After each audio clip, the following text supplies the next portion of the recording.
O futuro vislumbrado com possibilidades ilimitadas agora enfrenta um presente frágil e quebradiço. O que é real? O que é digital? Quanto mais você se conecta online, mais se desconecta dos outros. Frustração, solidão, depressão. Como está a sua vida emocional? Conheça o TouchPeace, um serviço de ajuda emocional com atendimento 24 horas. Escaneie o nosso QR Code e dê o primeiro passo em direção à cura das suas emoções. TouchPeace Global Mission.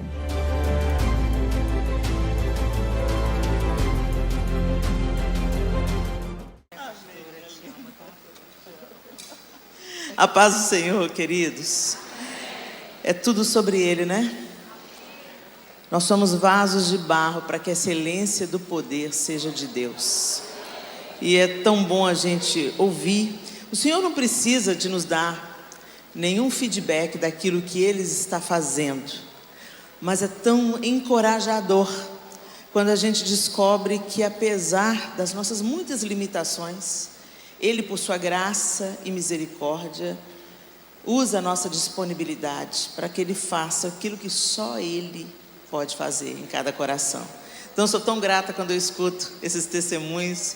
É um encorajamento para mim. E muitos momentos o Senhor permitiu que eu soubesse, porque a gente às vezes chega naquele lugar de exaustão e a gente pensa assim, eu acho que é a hora de pendurar as chuteiras, passar o bastão, né, porque eu não estou dando conta. Mas o Senhor falou, quem mandou? Quem mandou largar a rede? Ô, gente, essa música, vocês não têm noção do que Deus fez comigo com essa música. Mas glória a Deus, né? O Senhor manda música, o Senhor manda um testemunho. Ele não precisa, mas Ele faz isso por graça e misericórdia. Aí dá aquela injeção de ânimo. A gente, vambora que não acabou ainda não, né? Só acaba quando termina. Muito bem, e falar desse tema, guardiãs do lar, enche o meu coração. Ontem, eu estava almoçando com a minha filha caçula, que é a única que está em casa agora, né, a Sofia, e o João. Nós estávamos no intervalo do ministério, ontem não, foi sexta-feira. A gente estava no intervalo a gente estava em Belo Horizonte com o Congresso Mulheres Diante do Trono, e saímos do Congresso, fomos almoçar juntos, num lugar que a gente tem costume, um restaurante. E quando nós chegamos no restaurante, a gente viu uma família. A nossa mesa estava ao lado da mesa de uma família. Um pai, uma mãe e 2 filhas. A filha mais velha devia estar ali na casa dos 6, 7 anos. E a filha caçula devia ter 2 aninhos, no máximo, assim. Você via que ela andava assim, até meio titubeante, muito grudadinha na mãe, mexendo no cabelo da mãe para se ninar, né? Mas a gente ficou... e eu não estava olhando diretamente para a mesa, mas a Sofia, ela ficou numa posição que ela estava de frente para a mesa. Então, ela via todo o movimento da mesa. E eu comecei a perceber que a Sofia estava incomodada. Ela estava incomodada com alguma coisa. E eu falei assim, eu olhei para ela e eu vi que ela fazia assim com a cabeça. Eu falei assim, o que foi, Sofia? Está tudo bem? Ela falou assim, mãe, dá uma reparada na família que está ao lado. E eu comecei a discretamente reparar a família.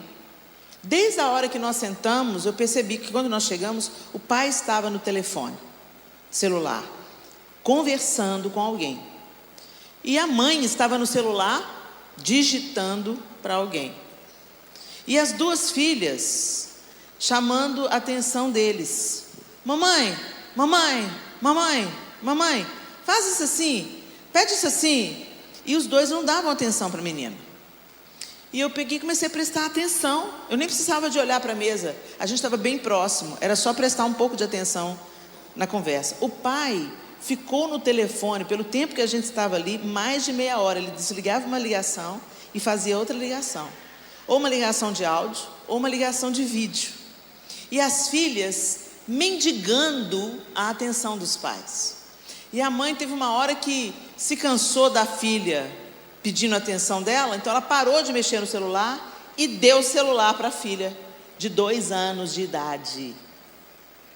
Gente, os profissionais de saúde mental, eles dizem que uma criança não deve ter acesso à tela até 5 anos de idade. Eu vi um vídeo recentemente na internet que tinha um bebê de 2 meses, erguendo a cabecinha e assistindo 2 meses, e assistindo o celular, e a avó achando a coisa mais linda. Olha como é que o meu filho, como é que o meu neto é inteligente, é esperto. Com 2 meses, gente, uma tela para uma criança é droga. É como dar droga para uma criança. Por quê? Porque superestimula o cérebro, não de um jeito que desenvolve a criança, porque inclusive tem joguinhos que você olha para os joguinhos, é tudo lúdico, é tudo bonitinho, coloridinho, mas quando você vai ver os ícones são do Facebook, do Instagram, para as crianças já irem fazendo uma conexão do que é divertido, do que é legal, e viciando as crianças em tecnologia. Até nós adultos estamos viciados em tecnologia. Então você imagina o estrago que isso faz na vida de uma criança. E quando a gente fala em proteger o lar, às vezes a gente pensa que o inimigo é externo. Na maioria das vezes, que o inimigo é externo é fato. Tem um inimigo externo. Tem um inimigo na mídia, na grande mídia. Tem um inimigo nas escolas. Tem um inimigo nos programas de televisão, nos desenhos animados. Gente, acabou de ser lançado, você que é pai e mãe, atenção, acabou de ser lançado na Netflix uma série em forma de desenho animado, onde Jesus desce da cruz, a figura de Jesus está no desenho, na cruz, ele desce da cruz, pega uma metralhadora, mata todos os seus inimigos, e depois vai ter um encontro amoroso com seus discípulos. Gente, o diabo não está brincando de ser diabo, nem tampouco está se dando ao luxo de se disfarçar. Ele não se disfarça mais. Ele já não vem, sabe, com aquela coisa enfeitada. Ele está rasgando o verbo. E a essa televisão e a essas telas é que nós estamos entregando os nossos filhos como uma chupeta eletrônica, para eles pararem de encher a paciência. Eu quero dizer para você, ser pai e ser mãe demanda esforço, trabalho, atenção, dedicação, entrega. E eu estou dizendo isso, gente, porque eu sei do que eu estou falando. Muitos de nós pais cristãos, quando os nossos filhos nascem num ambiente onde o cristianismo é praticado, a gente tem uma tendência a acreditar que simplesmente pelos nossos filhos estarem vindo para a igreja desde bebezinhos, eles foram consagrados no altar, a gente ora por eles, a gente lê a Bíblia para eles, dá a Bíblia de historinha para eles, eles frequentam a escola dominical desde pequenininho. Aí você pensa assim, não tem como dar errado. Eles participam do ministério com a gente, eles viajam junto com a gente, os amigos que frequentam a nossa casa são todos cristãos, está tudo bem, eles estão numa bolha protegida. Gente, lê do engano. Isso tudo é muito importante e fundamental. Nós precisamos de expor os nossos filhos a esse ambiente onde a Bíblia é estudada, Jesus é amado, é adorado. Nós precisamos de trazer os nossos filhos para a igreja, nós precisamos de inserir os nossos filhos. Não deixa para trás não, leva junto. Quantas viagens os meninos iam juntos, às vezes recém-nascido. Eu cantava Noel Chamar na época, que era uma banda que antecedeu ao grupo Diante do Trono. A gente levava os meninos junto, em todas as oportunidades, porque eram muitas famílias. O regente da orquestra sempre falava, não, vamos levar os meninos, vamos inserir os meninos. Os filhos cresceram inseridos, participando do ministério.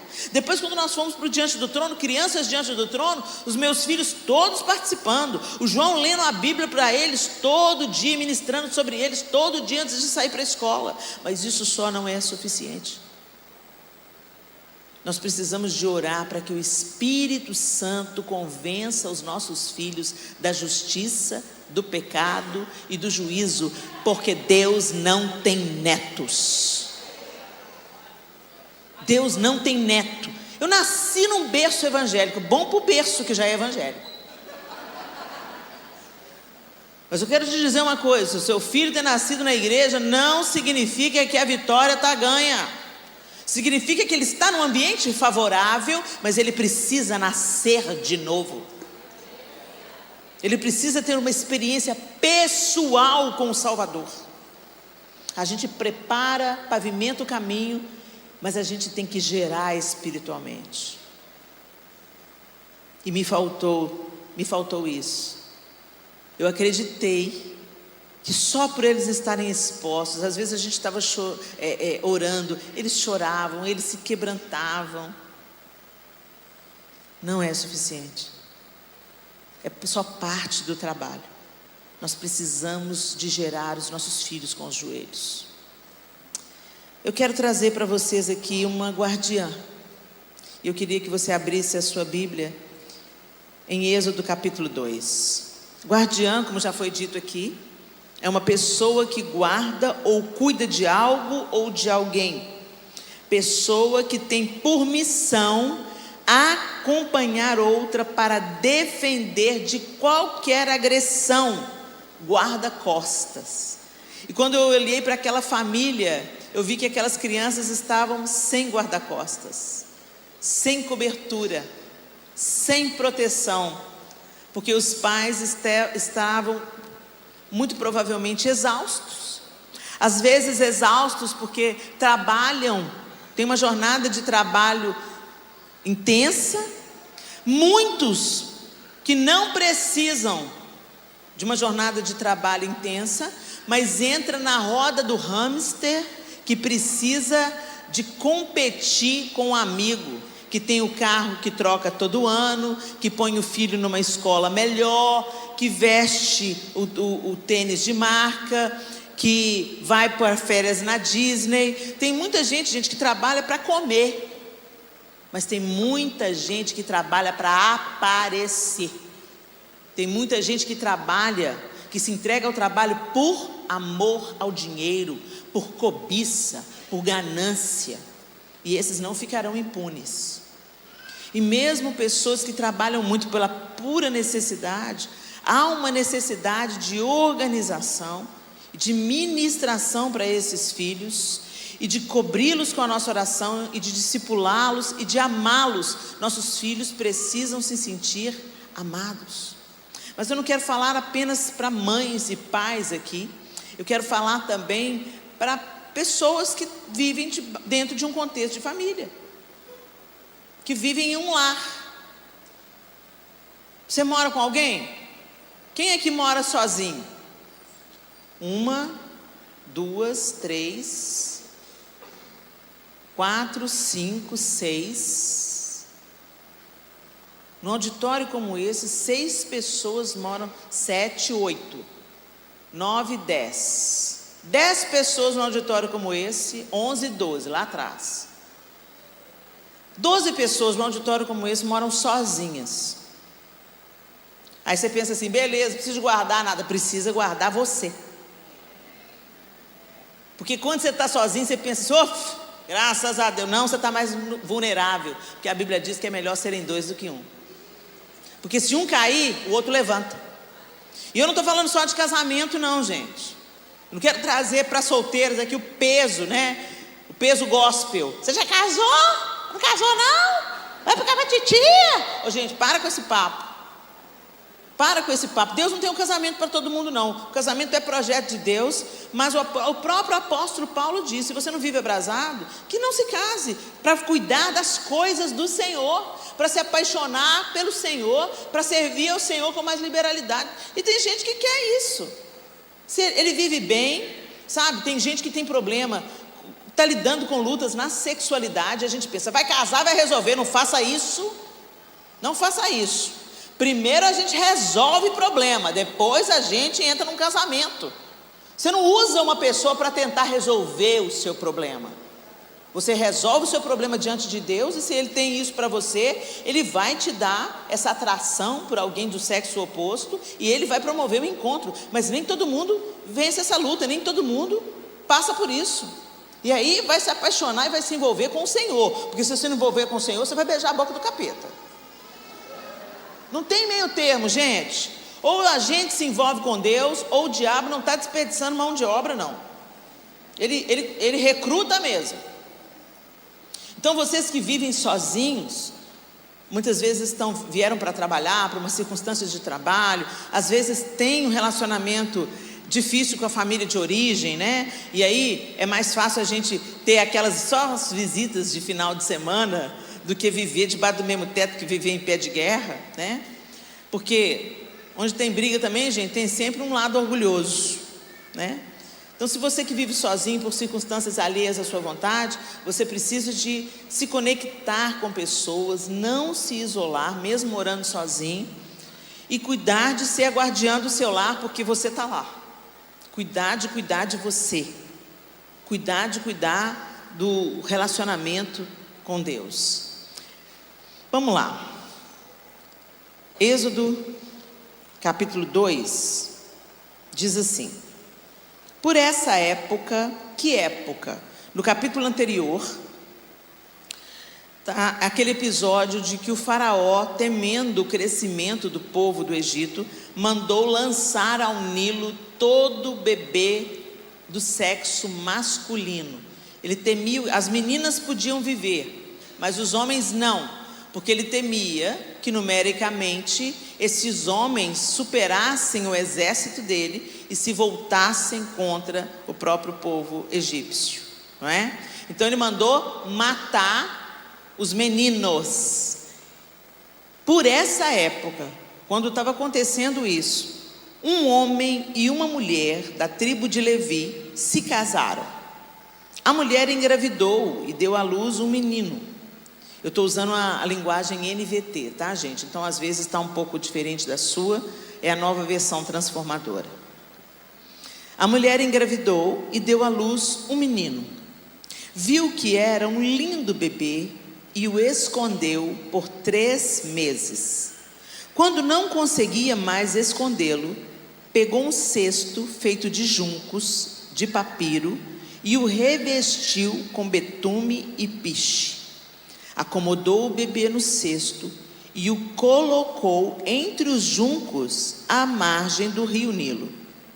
A irmã do bebê ficou observando a certa distância para ver o que lhe aconteceria. Pouco depois, a filha do faraó desceu ao Nilo para tomar banho e suas servas foram caminhar pela margem do rio.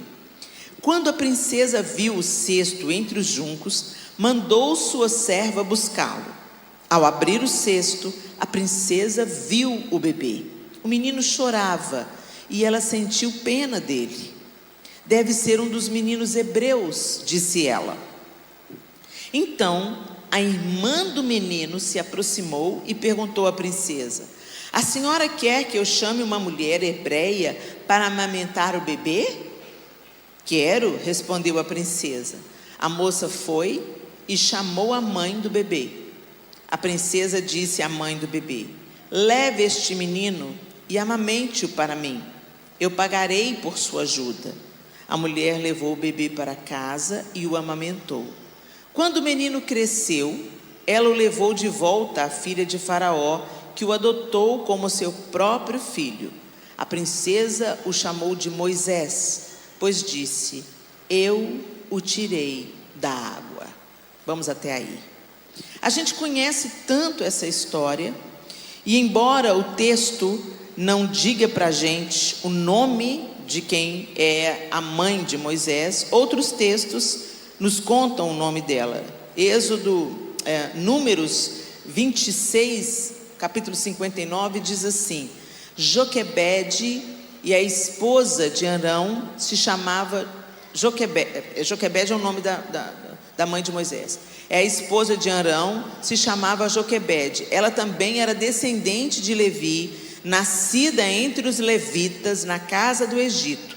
Arão e Joquebede eram pais de Arão, Moisés e sua irmã Miriam. Isso é relatado em Números 26, 59 e também em Êxodo 6, 20. Então, através desses versículos, a gente descobre o nome da mãe de Moisés. Mas no texto que nós acabamos de ler, nem o nome dela é citado.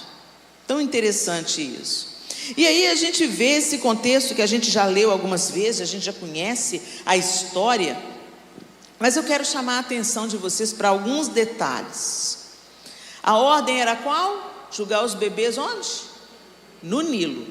Lançar no Nilo, para eles morrerem. Ela esconde o bebê durante 3 meses. Naquele tempo, né, gente, os bebês de 3 meses ficavam silenciosos. Hoje os meninos já nascem berrando, de olho aberto, né?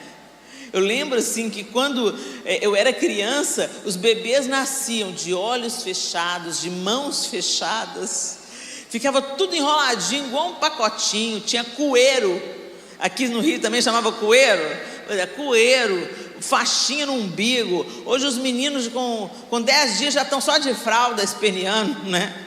Era um outro tempo, mas depois de 3 meses, não tem como você deter. O chorinho do bebê que começava fraquinho,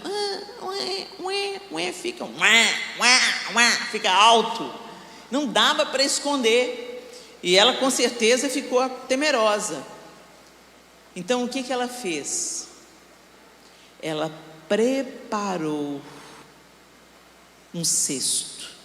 Quer dizer, o cesto, ele já era uma coisa rotineira. As mulheres daquela época já tinham esse cesto de junco, já fazia parte da rotina delas. O junco é uma planta, né, com o caule cilíndrico, e elas usavam esse caule para tecer as cestas, e era uma coisa que elas usavam no seu dia a dia, no seu trabalho. Então já era uma realidade, já estava nas mãos dela, já fazia parte da sua rotina. Mas ela toma um cuidado especial. Ela passa betume piche entre as frestas do cesto para não entrar água. E diferente do desenho, né? Quem aqui assistiu, como é que chama? O Rei do Egito? O Rei do Egito, o desenho animado? Príncipe do Egito. Quem assistiu? Pois é, quando a gente assiste o Príncipe do Egito, eu sugiro, gente, que vocês assistam o Príncipe do Egito. O Príncipe do Egito é uma obra-prima. É um desenho animado, mas ele é uma obra-prima. E você é tão edificado através do Príncipe do Egito. Mas é claro que quando tem a licença poética, né, a dramaticidade do cinema, mesmo em forma de animação, então Moisés é colocado nas águas, e aí mostra aquelas águas, sabe, revoltas do Nilo, crocodilos tentando pegar o cesto, e como se fosse a mão de Deus levando Moisés até a filha de Faraó. Mas o texto bíblico não está dizendo isso. O texto bíblico diz que ela veio e colocou no Egito, no Nilo. O que o rei estava mandando? Jogar no Nilo. E o que ela fez? Colocou no Nilo. Só que antes ela protegeu. Passando o piche e o betume, ela deixou aquele cesto impermeável. A água não entrava. É uma argamassa forte que não deixa a água entrar. Gente, o que afunda o barco não é a água que está em volta, é a água que entra. E o problema é que nós estamos no mundo, e o mundo jaz no maligno. Nós estamos cercados por todos os lados, e nós precisamos de passar betume na nossa casa para a água não entrar. Nós precisamos de passar argamassa forte que torna nosso lar impermeável. Vocês estão me entendendo? E a argamassa forte é a palavra de Deus, é a oração, é o testemunho da fé, é a oração constante para que os nossos filhos conheçam a Deus, para que os nossos pais conheçam a Deus. Porque eu não sei se vocês perceberam, a mãe preparou o cesto, a mãe passou betume e piche, a mãe colocou o bebê. Eu fico imaginando ela orando a Deus: protege esse bebê, não deixe ele ser devorado, não deixe ele morrer. Defina, Senhor, o destino dele. Ela confiou no Senhor, mas ela tomou providências. E ela colocou solta no rio? Não. Ela colocou entre os juncos na margem do rio. Então estava lá, cesta de junco no meio dos juncos, e ela confiou no Senhor. Agora tem a atuação de uma outra mulher, guardiã, Miriam. Miriam não era mãe. Então às vezes você pensa assim, não sou mãe, tem que preocupar com isso. Para com essa ideia. Solteiras ou casadas, somos chamadas para sermos guardiãs do lar. Miriam era filha.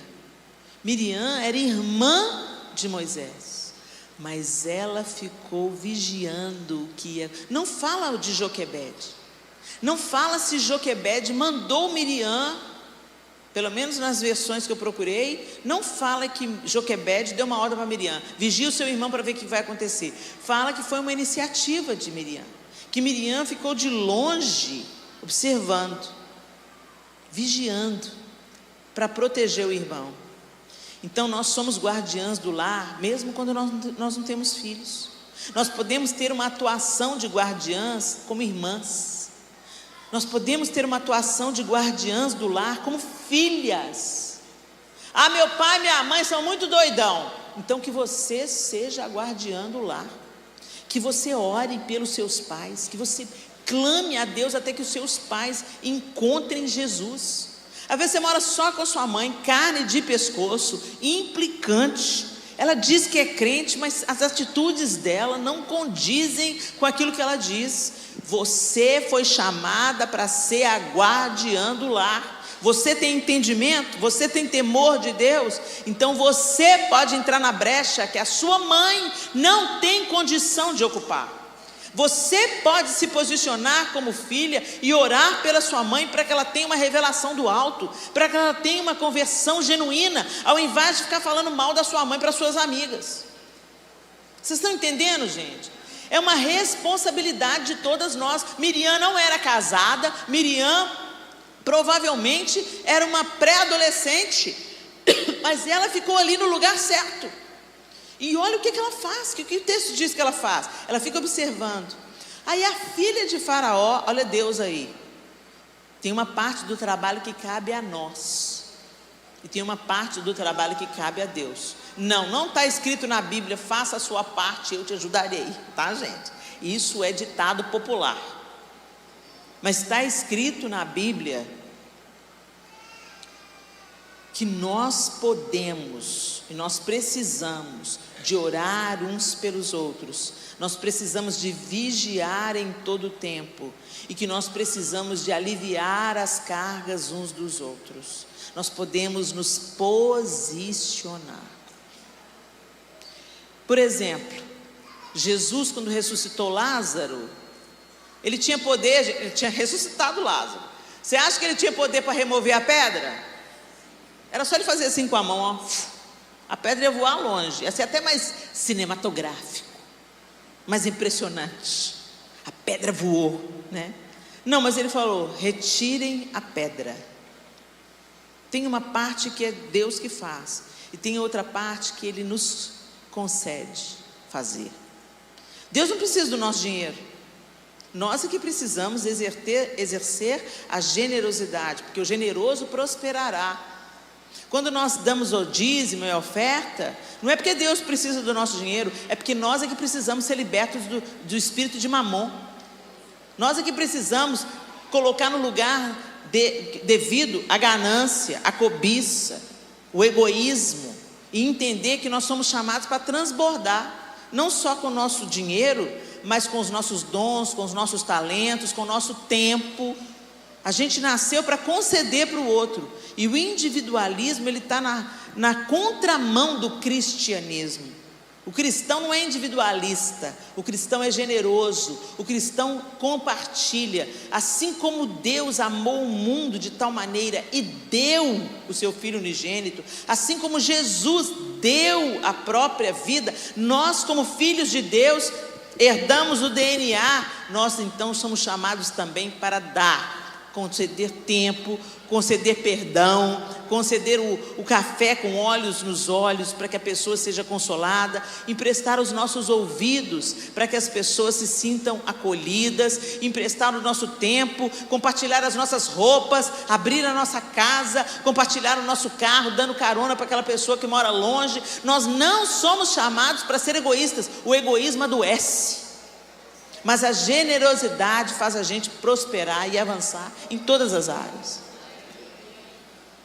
Miriam não ficou só olhando. Quando ela vê o movimento da filha de Faraó, ela vai lá se meter. Eu fico imaginando Miriam, gente. Menina metidinha, né? Ousadinha ela. Nem temeu, ela era hebreia, foi falar com a filha do Faraó. Por isso que é bom ser criança e pré-adolescente, né? Não tem os temores que um adulto tem. Ela foi toda serelepe, viu a cara da filha de Faraó.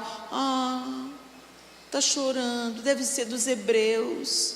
Miriam já se apresentou. A senhora quer que eu arrume uma ama de leite para ele? Olha a esperteza dessa menina. A filha de Faraó, quero. E foi lá e buscou a mãe do menino. Buscou a própria mãe dela. Eu vou dar um consolo para minha mãe. E normalmente, gente, naquela época os bebês amamentavam até em pé, entendeu? Já andava, já corria, estava amamentando ainda. Ficava uns 2 anos ao seio da mãe. Normalmente era isso. Então, olha que tempo que Joquebede ainda ganhou, né? Com Moisés, pôde amamentar Moisés, e depois ele foi para a casa de Faraó. Deus tem senso de humor, eu tenho certeza. Faraó traça um plano contra o povo hebreu. Aí Deus vai lá e usa 2 mulheres como guardiãs do propósito. Elas estavam sendo guardiãs mais do que o lar delas, mais do que os afetos e laços familiares. Elas estavam sendo guardiãs, elas não sabiam, mas elas estavam guardando o projeto de libertação de Deus. Você não sabe quem seu filho vai ser, minha querida. Você não sabe o propósito que Deus tem para o seu filho. Você não sabe se ele vai ser um avivalista, então não empresta a sua boca para o diabo para atrasar a vida do menino. Profetiza sobre ele ao invés de ficar falando, não dá nada não, ô menino que me dá trabalho, ô menino encapetado, ô menino danado, palavras de maldição. Guardiãs não dizem isso. Guardiãs semeiam bênção, profetizam vida. Eu lembro que um dos meus filhos, o terceiro, Arthur, menino cheio de energia. E aí, um dia o Senhor me mostrou essa realidade. Sua boca é uma boca profética. Então presta atenção nas palavras que saem dela. Porque as palavras, elas têm o poder da vida e da morte. Aí eu mudei o meu discurso. Ai Arthur, você me dá trabalho demais, Arthur. Não estou te aguentando não, Arthur. Arthur de novo, Arthur. E mudei o discurso. Comecei a pôr a mão na cabeça dele. Falei, Arthur, você vai dar um trabalho para o inferno. Quando você levantar da cama, o inferno vai tremer, vai falar assim, não acredito que aquele menino levantou de novo. E ele olhava para mim assim, meio desconfiado, falava assim, amém. E o Arthur hoje é uma bênção nas mãos do Senhor. Uma bênção. Como eu aprendo com o Arthur, quando ele começa a gente conversar ao redor da mesa, hoje ele já está casado, vai nos visitar e ele começa a levantar as histórias da Bíblia. Eu falei, meu Deus, ele dá uma surra de Bíblia em mim. É incrível como Deus ungiu o Arthur. Ele teve uma experiência de novo nascimento e em pouco tempo ele teve um crescimento do conhecimento de Deus incrível. Aí a gente vê, meu Deus, toda aquela argumentação que me talhava o sangue é para a glória de Deus, agora está sendo usada para pregar o Evangelho. Olha que coisa poderosa. Então às vezes você vê uma coisa no seu filho que te irrita, às vezes é isso mesmo que vai determinar o chamado dele. É isso aí que Deus colocou nele. Ele só precisa de ser dominado pelo Espírito Santo. Quando ele for dominado pelo Espírito Santo, tudo aí, isso aí que ele vai reverter para a bênção. Essa energia que ele tem, esse vigor que ele tem, que te dá uma canseira, é tudo para a glória de Deus. Ele vai ser incansável para profetizar e anunciar a palavra. Enxergue os seus filhos com os olhos do céu. Mas a gente anda tão preguiçoso, tão individualista. A gente quer ser feliz, não é assim? Eu mereço ser feliz. Quantas mães abandonam lá? Quantos pais abandonam lá, sem se importar com o dano que eles estão causando na próxima geração? Sabe por quê, gente? Porque o casamento não é no modelo, na proposta de Hollywood. A gente não casa para ser feliz para sempre. A gente casa para a glória de Deus. A gente casa para o lar da gente ser uma tocha acesa no meio da escuridão. Naquela casa ali, mora um casal que já passa por cada perrengue, mas eles não desistem um do outro, eles não desistem do casamento, eles não desistem dos filhos, eles são um povo de oração, eles confiam no Deus eterno, eles superam dificuldades, são uma família imperfeita, mas eles vão crescendo e sendo aperfeiçoados. Eu vou lá neles pedir um conselho, porque o meu casamento está quase acabando, e o deles tinha tudo para acabar, mas está firme e forte. O casamento é plano de Deus para preparar a próxima geração. E os filhos hoje estão dizendo: não quero casar não. Por que será que os filhos estão dizendo que não quer casar não? Porque os homens são abusivos nas palavras, as mulheres são abusivas nas suas atitudes, são rebeldes, são grosseiras. Fica vendo o pai e a mãe em pé de guerra. Eu também não ia querer não. Se eu tivesse um pai grosseiro, uma mãe rebelde, também nem ia querer não. Pé de guerra, aquela brigaiada dentro de casa, aquela falta de paz. Depois põe todo mundo a Bíblia debaixo do braço, vem para a igreja e fala: paz do Senhor. A paz do Senhor, aquela que não reina na sua casa. Os filhos, gente, vocês pensam que os filhos não notam isso?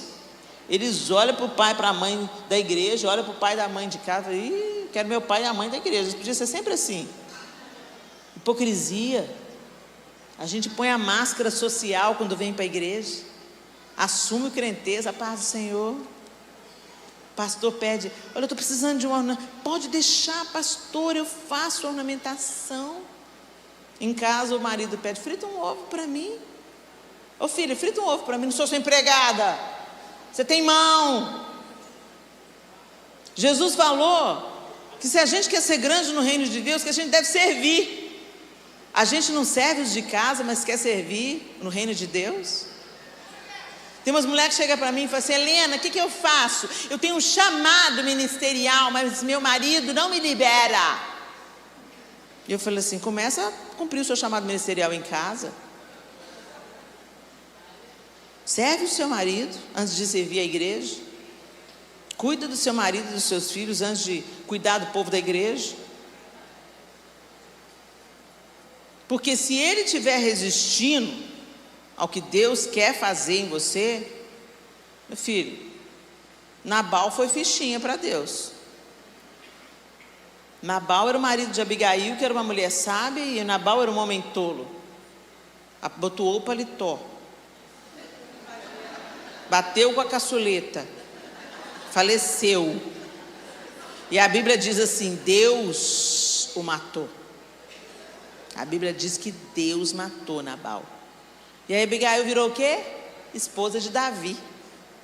Então, homens, vocês vieram, né?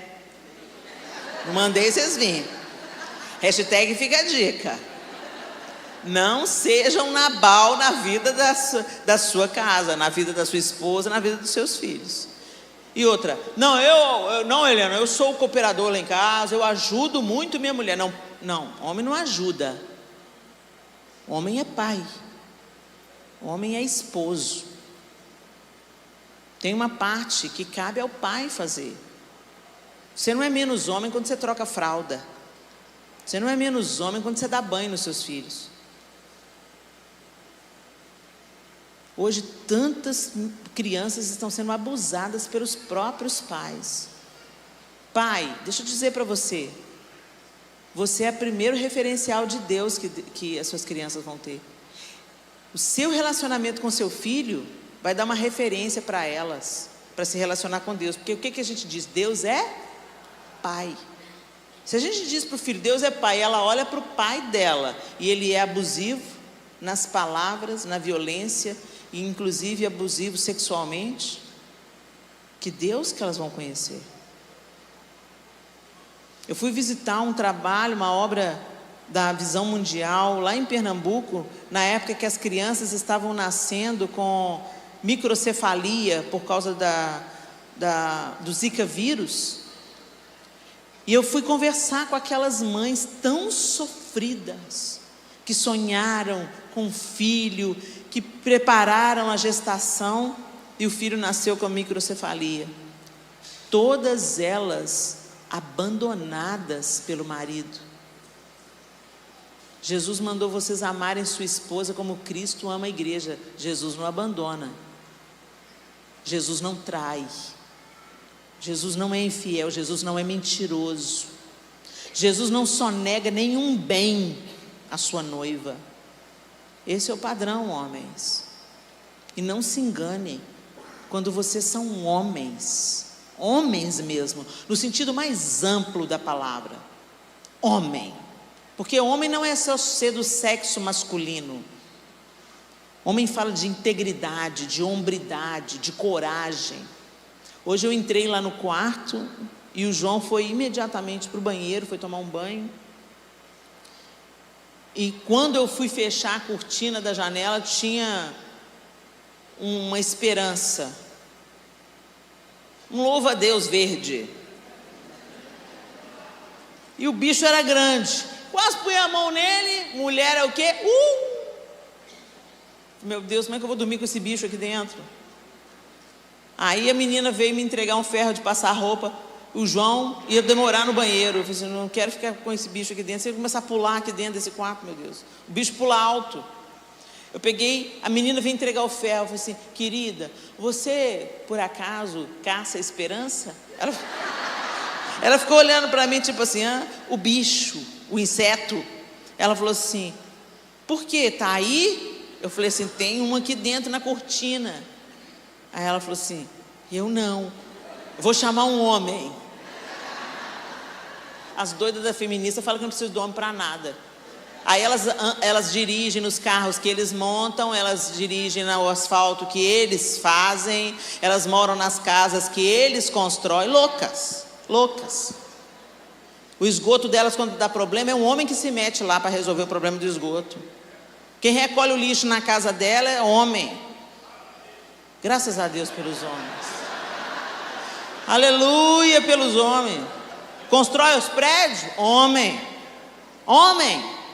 Como que é bom? Testosterona. Aleluia. Homem que não disputa os cremes com a mulher. Homem.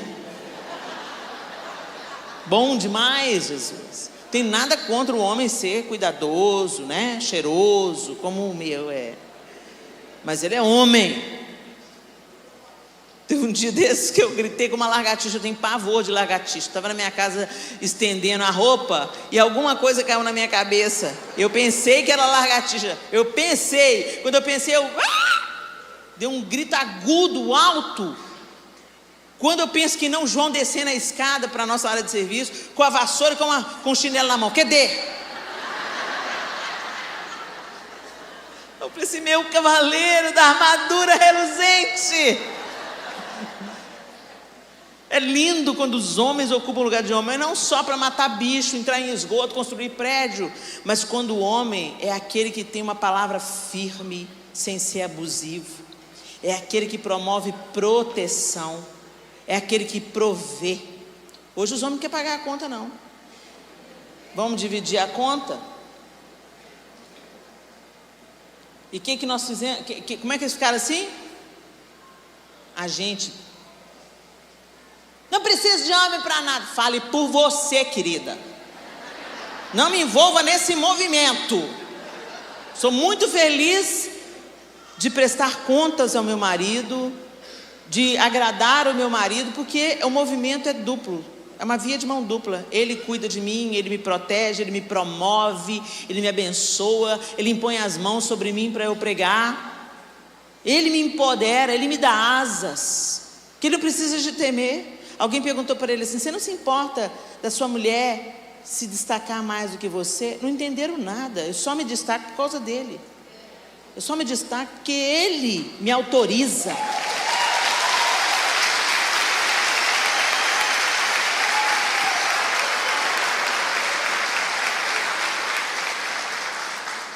Porque ele me ama como Cristo ama a igreja. E aí é fácil me submeter.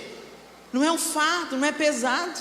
Porque eu sinto o cuidado, a proteção, a provisão. Então eu também quero agradá-lo. Eu também quero servi-lo. Eu também quero fazer tudo que ele gosta. Hashtag fica a dica. Fecha parênteses. Voltemos a Joquebede e Miriam. Essas duas mulheres, gente, elas se tornaram coparticipantes do projeto de libertação do povo do Egito. Se Joquebede não tivesse resistido à ordem de Faraó e protegido esse menino por 3 meses, se ela não tivesse preparado aquela arca, aquele cesto, para que ele sobrevivesse, se Miriam não tivesse feito a conexão, as conexões, tido as conversas certas, Deus estava usando essas mulheres. E por que ele tinha que ir para a casa de Faraó? Porque lá ele ia receber uma instrução diferenciada. Não a instrução de escravo, mas a instrução de neto de Faraó. E Deus já estava preparando ele, porque com essa instrução ele escreveu o Pentateuco. Certamente ele foi treinado na ciência, na literatura. O Egito era o top, vamos dizer, tecnológico, né? Eles tinham o maior acesso à ciência. Até hoje tem coisas que não é explicado. Como é que os egípcios, como é que o povo egípcio descobriu a técnica de embalsamamento? Como é que eles empilharam aquelas pedras das pirâmides sem guindaste? Você fica olhando para aquela obra faraônica, né? E olha que hoje ela já está toda desgastada, porque ela era toda coberta de pastilhas de pedras preciosas. O topo de uma delas era feito de ouro maciço. Era uma maravilha, um negócio fora do comum. Era um povo realmente. Tem gente que fala que é até extraterrestre que construiu as pirâmides. E é nesse ambiente que Moisés foi preparado por Deus. Até o dia que ele tomou as dores do seu povo, matou um egípcio, teve que fugir. Aí ele foi para onde? Para a escola do deserto. Primeiro a escola na casa de Faraó, 40 anos. Depois a perspectiva de Faraó, a perspectiva do Egito, a perspectiva dos deuses egípcios. Depois 40 anos de deserto. Às vezes você está vivendo o deserto, que deserto, que deserto, que deserto. O deserto normalmente nos prepara para um upgrade, dependendo do jeito que você lida com ele.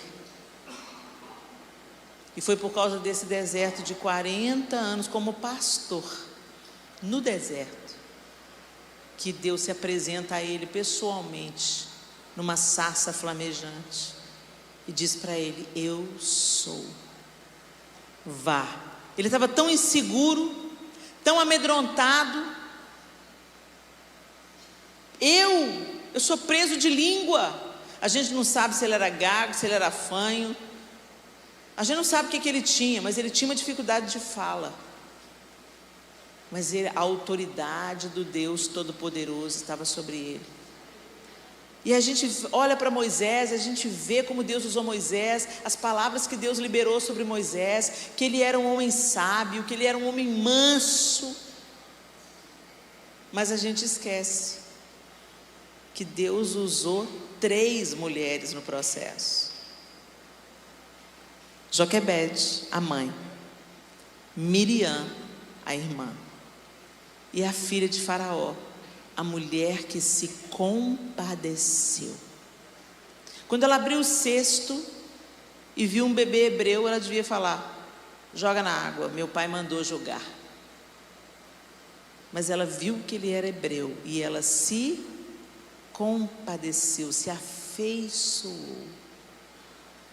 Como nós mulheres precisamos voltar a praticar a empatia, a generosidade.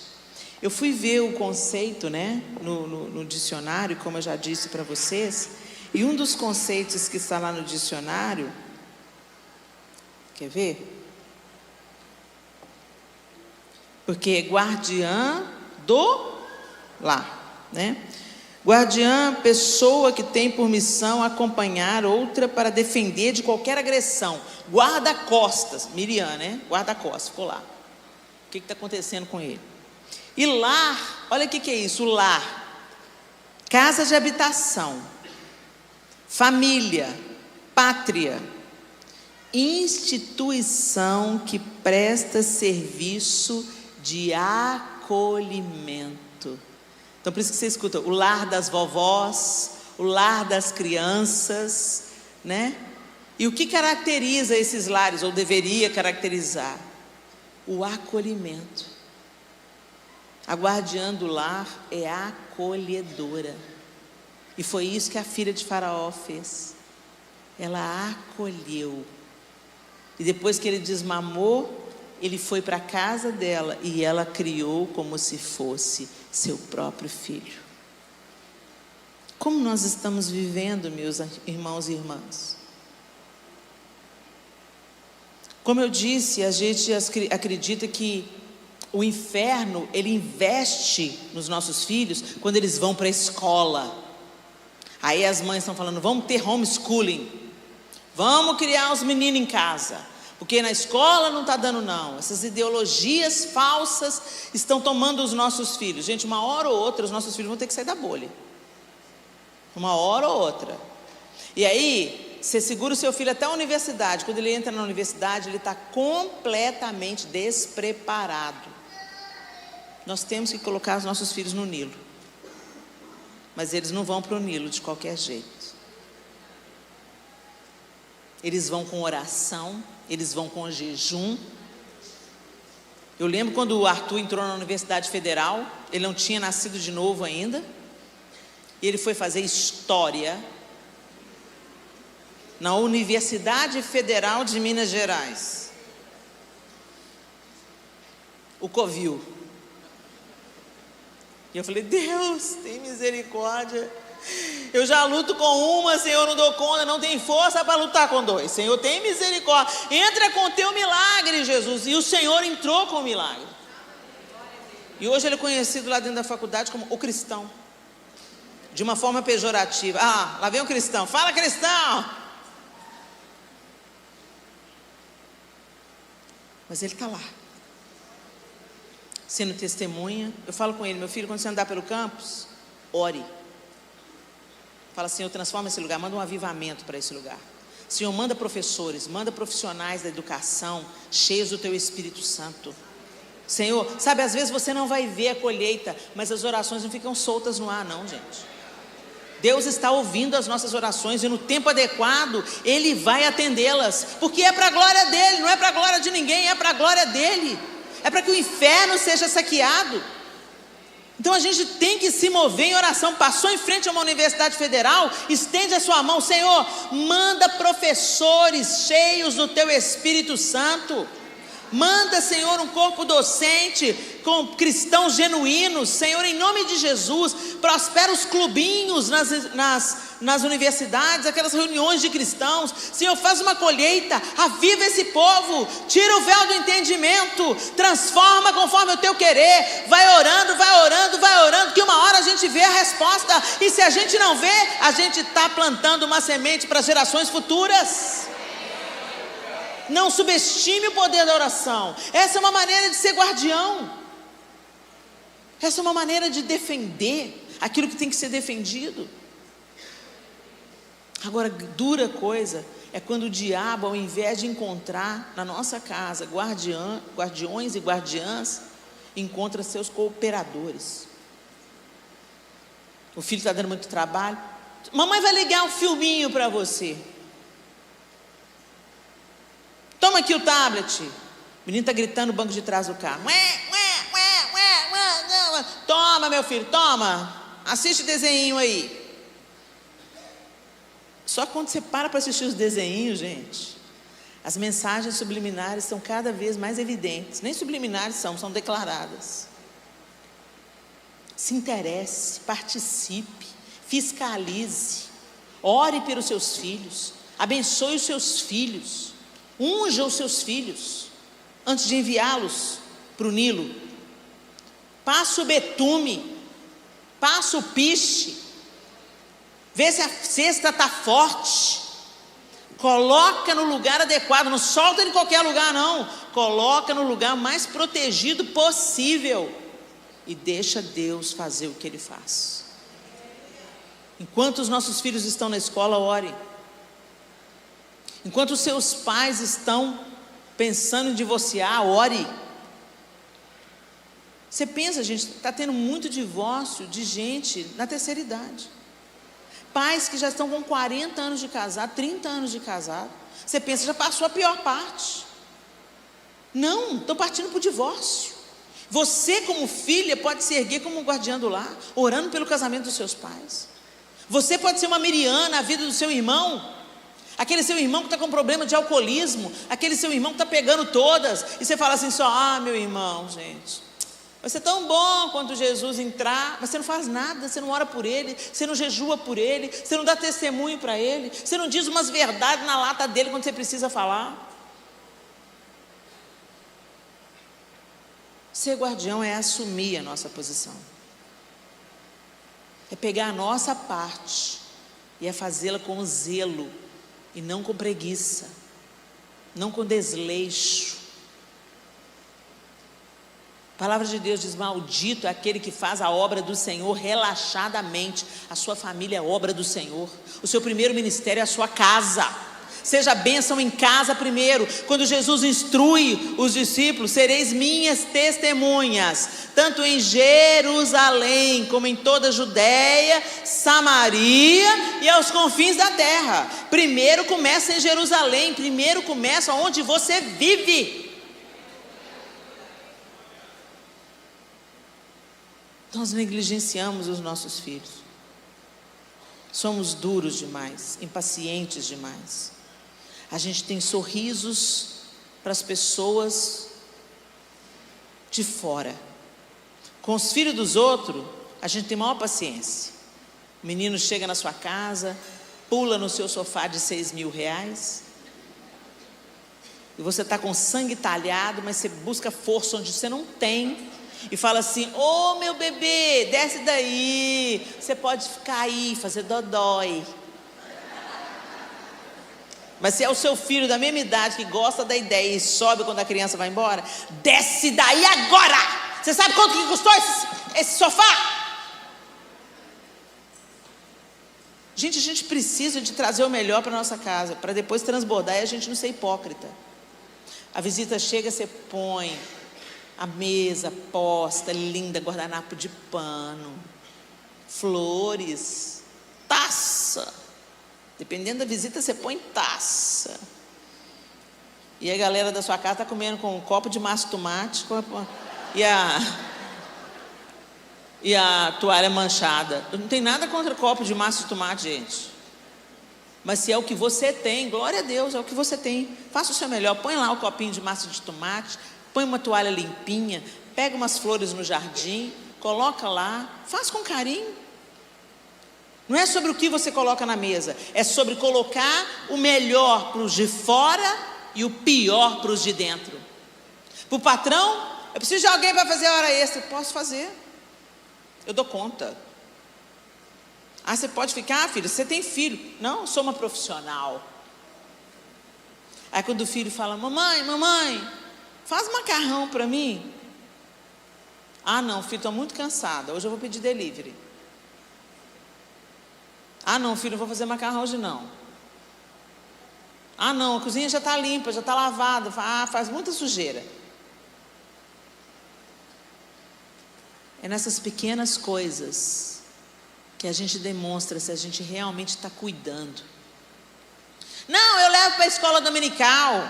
Eu pus numa escola cristã. O colégio é parceiro. A igreja é parceira. Mas o responsável é você. Com seu cônjuge. Seu cônjuge também precisa ser guardado. A gente fala de crianças, elas são vulneráveis, influenciáveis, e a gente precisa ter atenção a elas. Não apenas os nossos filhos, mas os nossos sobrinhos, os nossos netos. Nós precisamos de ser guardiãs da nossa casa, inclusive para os netos, para os sobrinhos e tal. Mas eu quero dizer para vocês, a gente também tem que guardar o nosso casamento. Quando você era solteira, com a florzinha, cheirosa, cabelo limpinho, maquiava, fazia a unha. Sábado era dia de fazer a unha. Cuidava de agradar. O marido perguntava: meu bem, onde você quer ir hoje? Um gentleman, cheiroso, com a barba cuidadinha, abrir a porta para você. Altruísta. Você também altruísta. Ele falava assim: ah, não gosto do esmalte vermelho, gosto da francesinha. Aí você só fazia francesinha para agradar, para impressionar, né? Aí casou. O marido chega em casa, olha e fala assim: meu Deus, que ET é esse que abduziu minha mulher? Ela olha para ele e fala assim: meu pai. Ele vai andando e soltando os flatos. Plá, plá, plá, plá. Meu pai do céu, cadê aquele cara romântico, gentil? Agora ele faz debaixo da coberta e ainda te prende lá de baixo. Ô, gente, intimidade. Fala assim, intimidade. Não parece uma coisa gostosa? Eu tenho intimidade. É gostoso, aconchegante, prazeroso para ambas as partes. Intimidade não é releixo. Intimidade não é falta de educação. Você não faz isso na frente do seu patrão, por que você faz na frente da sua mulher? Você não faz isso na frente do seu patrão, por que você faz isso na frente do seu marido? Para o seu patrão ser tão gentil, tão prestativo, tão competente, tão profissional. Chega em casa, é a mocreia. Fica reclamando. Limpa o pé aí que hoje a fulana fez faxina. Seja guardiã do seu casamento. Semeie o que você quer colher. É claro, gente, tem dias difíceis, mas por favor, jogue as camisetas do candidato fora. Por favor, jogue a lingerie furada fora. Para que você não dê oportunidade do seu marido ser enganado, ser tentado. A gente fala muito para as mulheres, né? Irmã, vigia nesse decote, irmã. Vai seduzir o marido da outra, vai chamar a atenção do marido da outra, porque o homem é muito visual. Mas eu quero falar para vocês, homens, bonita é a sua mulher. Para de elogiar as irmãs da igreja. Nossa, cortou o cabelo, tá linda. Cala a boca, meu irmão. Fala que a sua mulher está linda. Isso, mas a minha mulher não está bonita não, Helena. Então a culpa é sua. Investe nela. Dá um banho de loja nela. Investe nela. Quando o pai dela investia nela, ela estava toda cheirosa, né? Prontinha e tal. A Dev Tyrus, ela tinha uma teoria. A Dev Tyrus, que já está com o Senhor, ela falava: eu tenho uma teoria, que quando uma mulher está entristecida, abatida, feia, relaxada, tem alguma coisa errada com o marido dela. Gente, eu vivi para testar essa teoria e ver que 99,9% dos casos é a pura verdade. Quando o cara é amoroso, quando o cara investe, encoraja, O João nunca, muitas vezes eu estive acima do peso. Ele nunca chegou para mim e falou assim: você está gorda, tem que emagrecer. Nunca, nunca. Ele falava: vamos caminhar?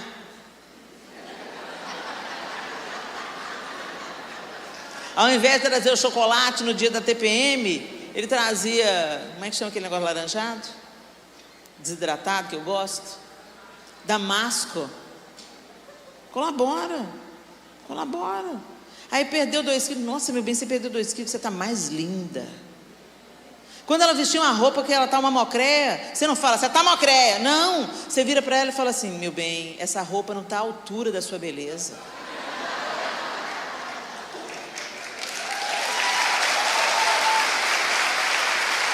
Sabe por quê, gente? Porque homem é e mulher é. Se ela escuta a coisa certa, ela se sente encorajada. E se ela sente que tem um homem do lado dela, não um banana, mas um homem que assume a sua posição de homem. O João é muito doce, muito tranquilo. E quando a gente casou, o povo da minha família falou assim: mas esse aí a Heleninha vai mandar nele. Sabe de nada, né, João? Esse jeitinho aí, ó. Na hora que ele fala não, é não. E eu precisava de um homem assim, que eu sou folgada, sou mandona, sou autoritária. E Jesus tinha que mandar um homem para baixar meu tupete, mas sem me matar. Aí ele mandou o João. Aí teve uma vez que a pastora Zenete me chamou, falou assim: Helena, preciso de você fazer um seminário de intercessão no Japão. Aí eu virei para o João: João, a pastora Zenete me chamou para o Japão. Ele falou assim: você não vai. Não, porque você já foi com Diante do Trono, eu fiquei aqui 10 dias sozinho, nunca mais quero sentir isso, você não vai não. Avisa a Zenete que você não vai. Tá bom. Liguei para a secretária da pastora Zenete e falei assim: Lide, o João falou que eu não vou não. É, Helena, é. Bom, vamos orar. Eu também vou orar. A minha oração foi: Senhor, o João falou que eu não vou para o Japão não. Aí não é problema meu, né? Aí é de cabeça para cabeça. Se o senhor quer que eu vá, o senhor vai ter que falar com ele. Tá? Eu quero ir, Senhor, eu gostaria de ir, mas é entre vocês dois aí, Deus abençoe.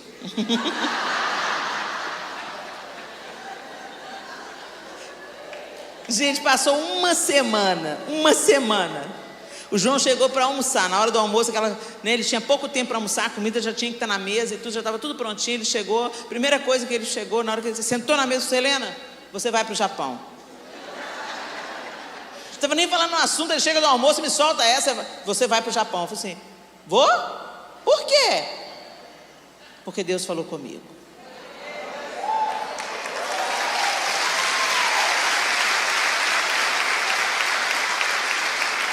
Então eu quero te dizer, Deus colocou uma autoridade sobre a sua vida, é seu marido. Autoridade, não um autoritário. Autoridade promove, protege e cuida para o bem. Autoritário abusa da posição de autoridade para ferir, mandar e diminuir o outro. Vamos discernir essas duas coisas, tá? Pai e mãe é autoridade. Você é solteira, seu pai falou para não casar com aquela figura, não casa, vai dar ruim. Porque autoridade, eles foram investidos de autoridade. Quando Deus investe alguém de autoridade e você vai contra em rebelião, Deus fica do seu lado, não. Mas mesmo quando a autoridade toma uma posição errada e você joga a causa para Deus, Ele te defende, porque você não se levantou em rebelião. Isso também é uma maneira de ser uma guardiã do seu lar. Deus não respalda rebelião. Deus não respalda abusos, nem verbais, nem emocionais, nem sexuais. Deus não é abusador. Então uma maneira de você guardar o seu lar é respeitando.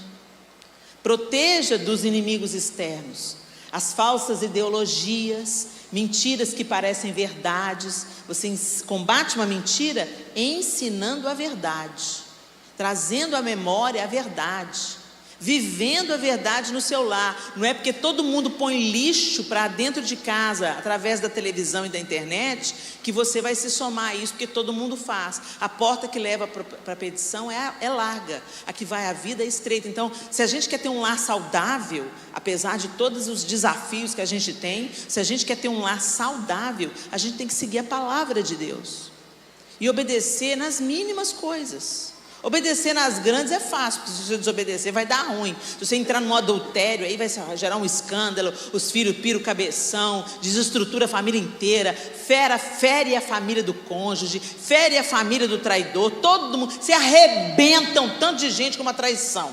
Aí você já toma mais cuidado, espero. Mas às vezes a gente não vigia as pequenas mentiras, os ambientes de pornografia na internet, os celulares às mesas. Tem gente que nem senta na mesa, cada um come no seu quarto. Você está dando oportunidade para o diabo.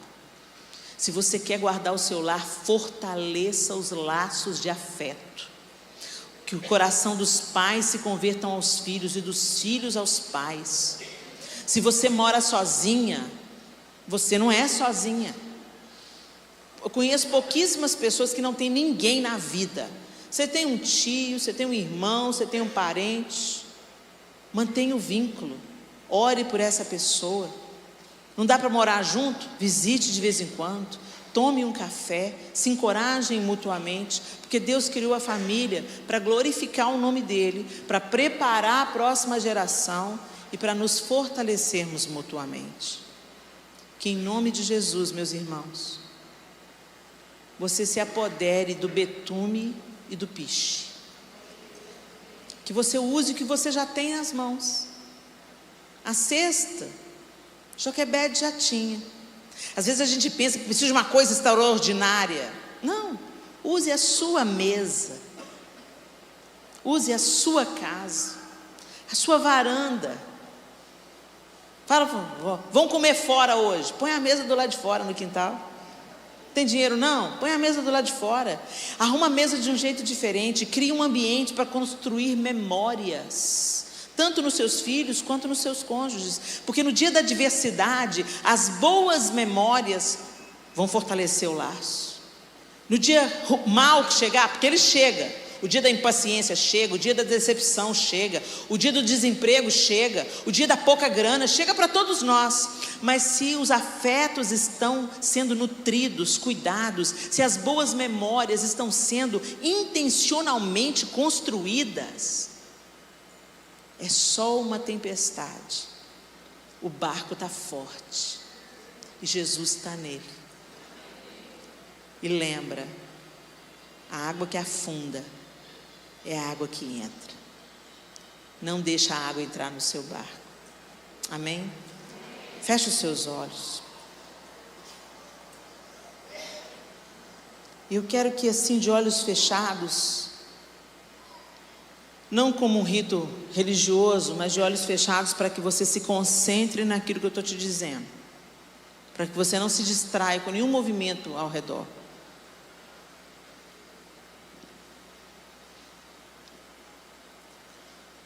Você tem sido um guardião do seu lar?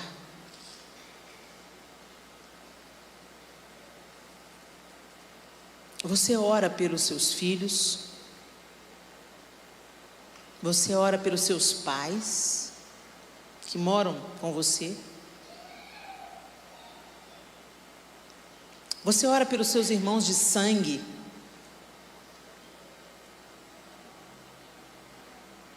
Você ora pela sua esposa ou pelo seu marido?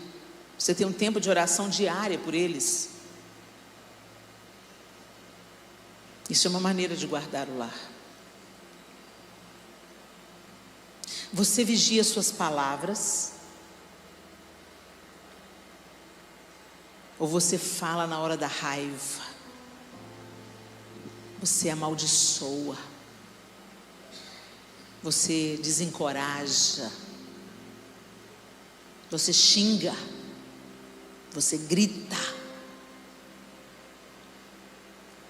Essa é uma maneira de cooperar com o inimigo das nossas almas, não de ser guardião. Você exercita o perdão quando você erra ou quando é ferido? A gente precisa de aprender a pedir perdão quando a gente falha, porque isso também é uma maneira de guardar o seu lar da amargura, guardar o seu lar das sugestões do inferno que encontram num coração ferido um terreno fértil. É muito comum, como nós, pais de adolescentes, ferimos os nossos filhos, mesmo sem querer. E a gente sabe que feriu, mas a gente não se retrata. Você está abrindo a porta para o seu inimigo, para ele trabalhar na mente, nas emoções. Quando você é dura com seu marido, quando você diminui a sua mulher, às vezes a critica na frente dos outros, com gargalhadas, como se fosse uma brincadeira. Brincadeira é engraçado para as duas partes. Não é brincadeira você rir e promover piada em cima da dor da outra pessoa.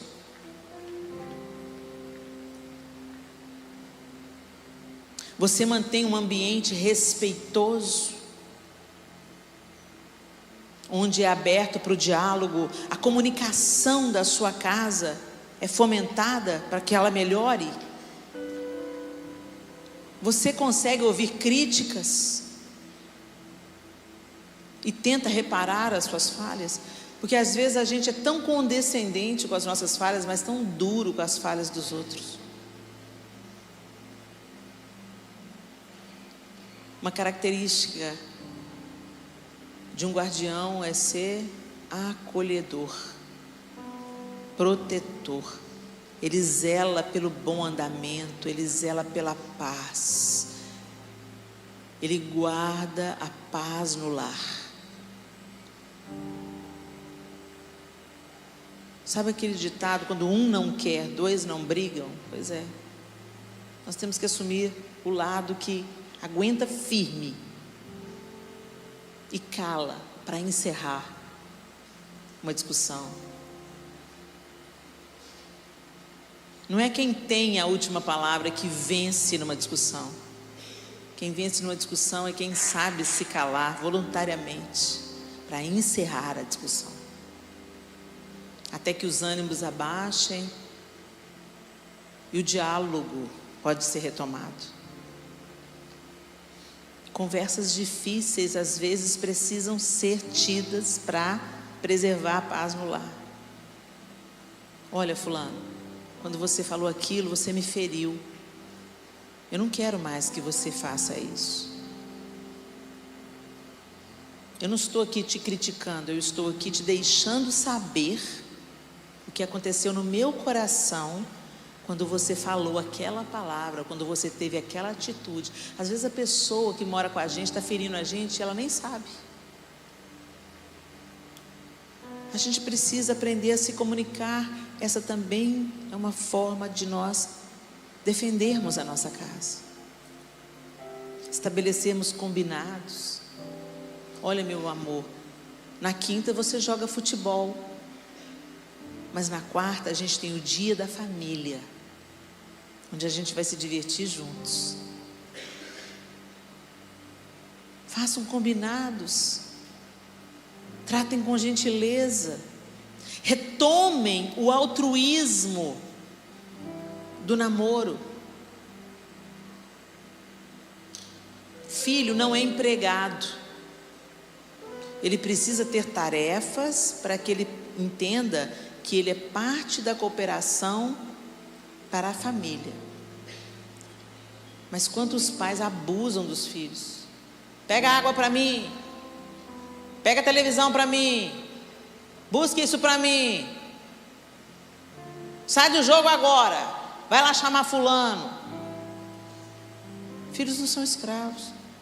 Você pode pedir: meu filho, traga uma água para o papai, por favor. Pequenas coisas. Combata os inimigos internos, para então ter força para combater juntos os inimigos externos. Se a família estiver em ordem, se a família estiver em harmonia, se a família se protege, se cuida, declara o amor: papai te ama, mamãe te ama. Isso fortalece a família. E juntos vocês se tornam invencíveis contra as investidas do inferno. Porque onde reina a paz, a harmonia e o amor, aí o Senhor está. E com Deus nós somos maioria. Joquebede fez o que era parte dela fazer. Miriam cumpriu a sua vocação, se posicionou, fez a conexão. A filha de Faraó criou aquele menino. E todas elas estavam sendo cooperadoras do plano de Deus. Nós somos guardiãs do nosso lar, para sermos cooperadores do Eterno no plano que Ele tem para aqueles que virão depois de nós. Nossos filhos, os filhos dos nossos filhos. Seu sobrinho também são descendência. Podem não ser seus filhos, mas são seus sobrinhos, carregam seu nome, carregam seu sangue, seu DNA. Eles também são sua descendência.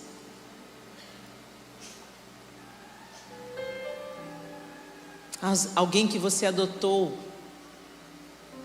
é sua descendência, agora tem o seu nome. Não tem um laço do sangue, Helena, mas tem um laço do amor. Que nós trabalhemos. Faça essa análise aí. Não, mas se a minha mulher for, para de responsabilizar a sua mulher, o seu marido, o seu filho, sua filha, seu pai, sua mãe. Assuma a sua parte. Ocupe a sua posição. E no que depender de você, o seu lar será guardado. Pai, nós te louvamos nessa noite bendita, onde nós aprendemos tanto com Joquebede, com Miriam e com a filha de Faraó. Ah, Deus, o Senhor é tão lindo. O Senhor sempre convoca mulheres para o seu plano. O Senhor levantou Raabe para defender a sua casa. Todos os da casa de Raabe foram poupadas por causa do temor daquela mulher. O Senhor levantou Abigail para aplacar a fúria de Davi. Toda a casa de Abigail foi defendida por causa da postura dela.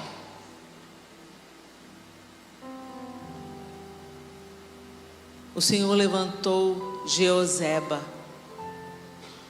para manter um descendente de Davi no trono. O Senhor levantou Joquebede para que Moisés vivesse. O Senhor levantou Maria para que o Salvador viesse ao mundo. Obrigada, Deus. Nós queremos ser contadas com essas mulheres, que elas se tornem o nosso referencial, e não as atrizes de Hollywood, as modelos das revistas ou os padrões deturpados e apodrecidos deste século.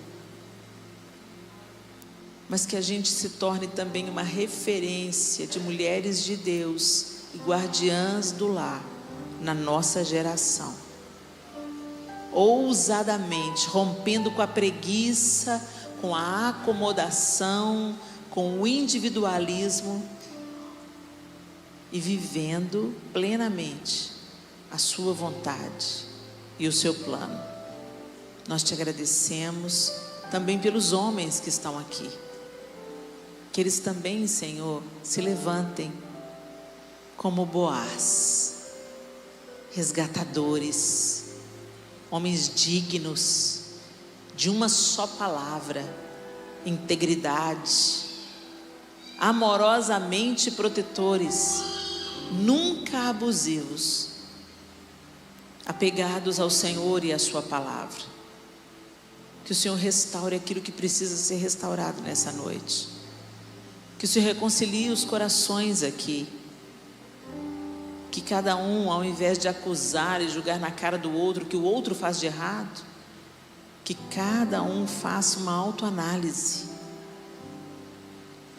e parta para um conserto com a ajuda do Teu Espírito Santo, que é aquele que faz tudo em nós. Nós oramos agradecidos pela Tua obra incessante, persistente e eficaz, em nome de Jesus Cristo. Amém e amém. Que Deus abençoe vocês.